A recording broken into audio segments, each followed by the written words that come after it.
Now working on cross clubs right in here. Get a cup of water on your head. Do not spill it. When you got a partner, I want you making sure right into here. In the world of wrestling, Make sure those hips are in, head up. Gene Mills is a legend. After I had graduated from SU, I stayed there for 17 more years, and I loved what I did. I just embedded myself into every hour of the day, trying to help the wrestlers be the best they could be. If you're in here and you sprawl. Students here at Phoenix High School revere the man that's become known as one of the greatest wrestlers in SU history.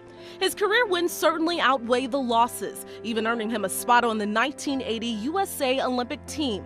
But he never quite imagined the journey that his storied career would take him on. I traveled the world with Mark and Dave Schultz. They were USA teammates of mine.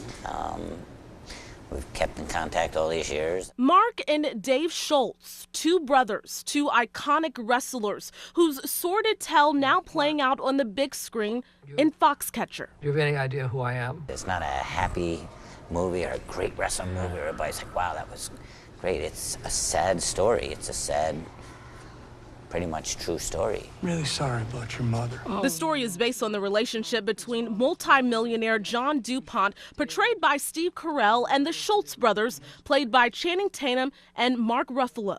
To me, watching those three, Steve Carell, Channing, and Mark Ruffalo, portray their characters was unbelievable.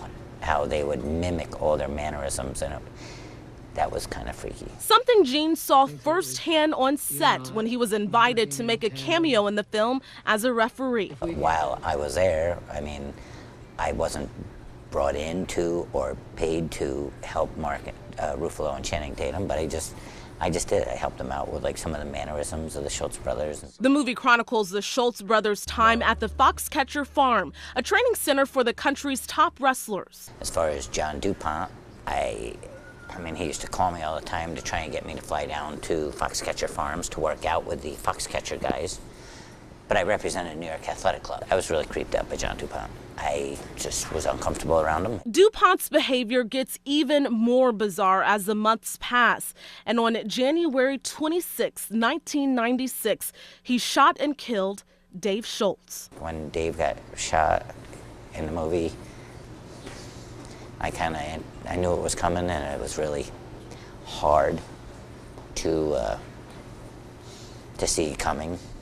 DuPont was convicted of third-degree murder and deemed mentally ill. He would later die in prison. It's sad because when I think about Mark and Dave Schultz, I think about all the great things we did, and they were phenomenal wrestlers, they were phenomenal people, they were legends of the sport. Good motion, change that level, penetrate, hit the thighs with the chest. A legacy that lives on even today through Gene Mills and the young wrestlers he coaches every day. It's not how many times you get beat, but how many times you can come back and get back up on your feet and go again and again and again. And to me, that's what builds a champion. And Gene is building champions across the nation through wrestling camps and training sessions. He says the most important thing to remember is there's no substitute for hard work, and every journey starts with a single step. In the studio, Jennifer Sanders, News Channel 9.